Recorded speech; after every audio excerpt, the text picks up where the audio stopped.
सांगलीच्या युवा समाजसेविका यांचा दिल्लीत सन्मान, ऑनररी डॉक्टरेट पुरस्काराने गौरव। सांगलीच्या युवा समाजसेविका जयश्रीताई पाटील यांचा दिल्लीत सन्मान। सांगली जिल्ह्यातील सुप्रसिद्ध युवा समाजसेविका श्रीमती जयश्रीताई पाटील यांना त्यांच्या उल्लेखनीय सामाजिक कार्याबद्दल दिल्ली येथे मानाचा सन्मान प्रदान करण्यात आला आहे। World cultural and educational organisation यांच्या वतीने त्यांना ऑनररी डॉक्टरेट अवॉर्ड देऊन गौरवण्यात आले। जयश्रीताई पाटील यांनी गेल्या अनेक वर्षापासून सातत्याने समाजसेवा करत गोरगरीब, वंचित आणि गरजू घटकांसाठी विविध उपक्रम राबवले आहेत। त्यांच्या या निस्वार्थ सेवेमुळे समाजात त्यांचे वेगळे स्थान निर्माण झाले असून त्याच कार्याची दखल घेत हा प्रतिष्ठेचा पुरस्कार त्यांना देण्यात आला आहे। या सन्मानाबद्दल भावना व्यक्त करताना जयश्रीताई पाटील म्हणाल्या की हा पुरस्कार केवळ माझा नसून माझ्यासोबत कार्य करणाऱ्या सर्व सहकाऱ्यांचा आणि माझ्यावर विश्वास ठेवणाऱ्या प्रत्येकाचा आहे। आपल्या सर्वांच्या आशीर्वादामुळे मला हे यश मिळाले आहे। त्यांच्या या यशामुळे सांगली जिल्ह्याचा मान उंचावला असून विविध स्तरातून त्यांच्यावर अभिनंदनाचा वर्षाव होत आहे।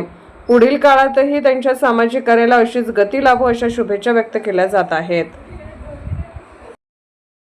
नमस्कार, मी जयश्रीताई पाटील, समाजसेविका। खऱ्या अर्थाने हा जो डॉक्टरेट पदवी मिळालेली आहे ती पदवी माझ्या सांगलीकरांसाठी आहे, कारण आजपर्यंत माझ्या सर्व अडचणींमध्ये, माझ्या प्रत्येक कार्यामध्ये सातत्याने माझ्या पाठीशी उभं राहिलेला प्रत्येक व्यक्तीचा हा सन्मान आहे। कारण आजपर्यंत बऱ्याच अडचणी आल्या, गेली 15 वर्षापासून मी सामाजिक कार्यात काम करते आणि कार्य करत असताना प्रत्येक गोष्टीला फेस करताना माझे सांगलीकर माझ्या पाठीशी होते।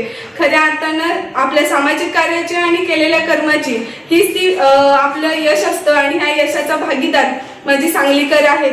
खऱ्या अर्थानं हे जे काम आपण करतो ते काम करण्याची प्रेरणा आणि हे काम करण्याची जिद्द मला प्रत्येक व्यक्तीकडून मिळाली आणि प्रत्येक व्यक्ती माझ्या बरोबर होती, म्हणूनच मी एवढं मोठं यश संपादन करू शकले।